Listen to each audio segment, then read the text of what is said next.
Assalamualaikum teman-teman, perkenalkan nama saya Anissa Nur Asmi, NIM saya 199010004. Saya dari Universitas Indonesia Timur, Fakultas Kesehatan Masyarakat, Prodi D3 Analis Kesehatan. Baik, di sini saya akan menjelaskan sedikit materi terkait tentang fase pertumbuhan bakteri. Mendengar kata bakteri, sebagian dari kita mungkin selalu teringat dengan hal yang kotor dan menyebabkan penyakit. Padahal, bakteri pun sebenarnya ada yang memberikan manfaat loh bagi manusia. Apa iya? Bakteri pada dasarnya merupakan organisme bersel satu yang termasuk ke dalam kingdom Monera. Makhluk ini memiliki ukuran antara 0,5 sampai 5 pm. Pertumbuhan secara aseksual pada bakteri disebut pembelahan biner.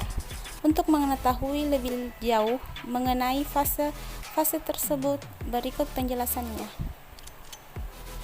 Baik, pertama-tama kita masuk pada fase lag.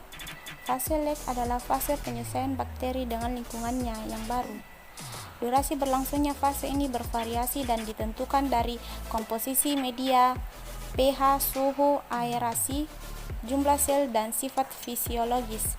Ketika sel telah menyesuaikan diri dengan lingkungan barunya, barulah sel membelahi hingga mencapai populasi maksimum. Fase ini kemudian dinamakan fase logaritma atau fase eksponensial. Fase logaritma atau eksponensial. Fase logaritma atau eksponensial ditandai dengan periode pertumbuhan yang terbilang cepat. Setiap sel dalam populasi membelah menjadi dua. Derajat pertumbuhan bakteri pada fase ini sangat mempengaruhi oleh sifat genetik yang diturunkan. Derajat pertumbuhan dipengaruhi oleh kadar nutrisi dalam media, suhu, inkubasi, kondisi pH, dan aerasi. Ketika populasi yang dihasilkan oleh pertumbuhan sudah maksimum, akan terjadi keseimbangan antara jumlah sel mati dan jumlah sel hidup. Fase stasioner. Fase ini terjadi ketika laju pertumbuhan bakteri sama dengan laju kematiannya, sehingga jumlah populasi organisme ini akan tetap.